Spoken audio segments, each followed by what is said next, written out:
1. Recovering early on India's COVID-19 patients. An improved recovery rate is positive news, but reducing new infections is crucial. Data for COVID-19 is still a long way from giving a complete picture, but it is encouraging that the basic metric of the number of those recovering as a share of confirmed infections is showing improvement in India. The Health Ministry has said that the percentage of recoveries currently stands at just over 25, almost double of what it was 2 weeks ago.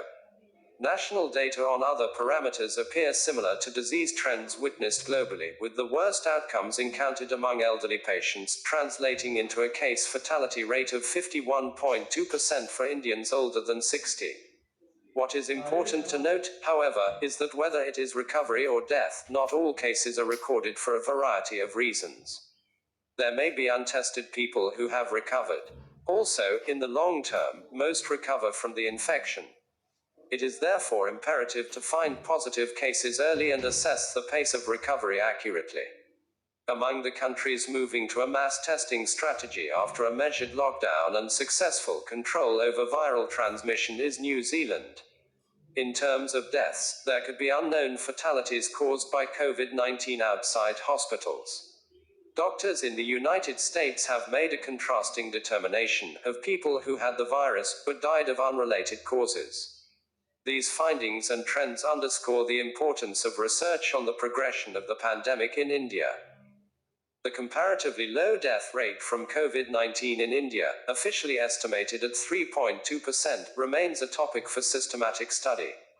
Even accounting for inability to identify all virus-caused deaths and misclassified fatalities, the absence of a large number of severely distressed patients in hospitals stands in contrast to the experience abroad, notably in the US, as well as many countries in Europe. The Johns Hopkins database gives the fatalities per 100 confirmed cases as 15.7% for the UK and Belgium, for example. There are many hypotheses for the less dismal outcome in India based on the impact of climate, benefits of immunization, and other possible factors, but they remain untested. While India's fatalities may be low, and an improved recovery rate will help revive the economy, there is genuine worry that patients with non-COVID-19 conditions are at greater risk for poor health outcomes due to lack of access to care during the pandemic. The public health strategy for COVID-19 has to sharply focus on helping people determine their infection status through widely available testing. This will enable selective quarantining, planning of welfare measures, and participation of people who have recovered in trials for potential therapies such as convalescent plasma transfusion. With a relaxation of the lockdown, India's strategy will need precise and intensive measures to drive down the reproduction number for the virus. 2. Ominous contraction on core sector output. Steepest fall in core sector output in at least 8 years portends protracted economic pain. The latest data on core sector output is signaling that considerable economic pain lies ahead in the wake of the COVID-19 pandemic and the nationwide lockdown that commenced on March 25. The provisional figures released by the Commerce Ministry show that production at all but one of the 8 industries comprising the core sector shrank in March from a year earlier, resulting in the sharpest contraction in the index since the new series began in April 2012.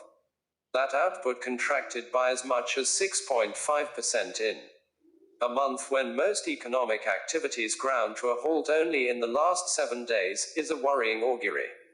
While output at petroleum refineries slid only by a marginal 0.5% as a bulk of the transportation sector was idled only in the last week of March, the 7.2% and 13% contractions in electricity and steel production, respectively, reflect the underlying stress in the economy, most crucially on the demand side.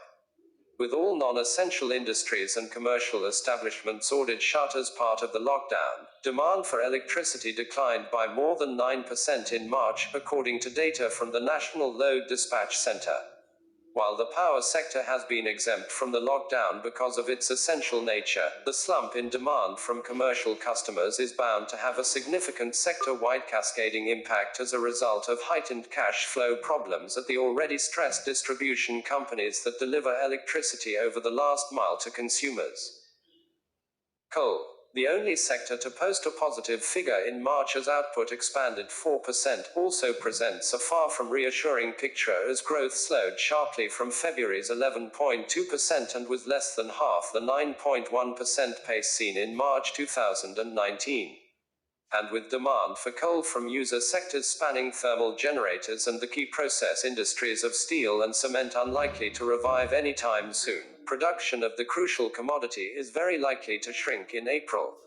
With the construction sector hit hard by the lockdown and likely to face serious labor supply issues even after the economy gradually reopens, cement may see production shrink in the first month of the new fiscal year by an even greater extent than the 25% drop seen in March.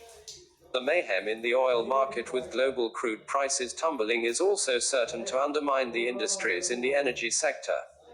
Undoubtedly, April's overall core output appears headed for an even sharper contraction. And with the 8 major industries having a weight of 40.3% in the broader index of industrial production, it is certain to drag industrial output as a whole into negative territory. The center may be left with little option but to massively lift public spending on infrastructure once the lockdown eases in order to revive the reeling economy.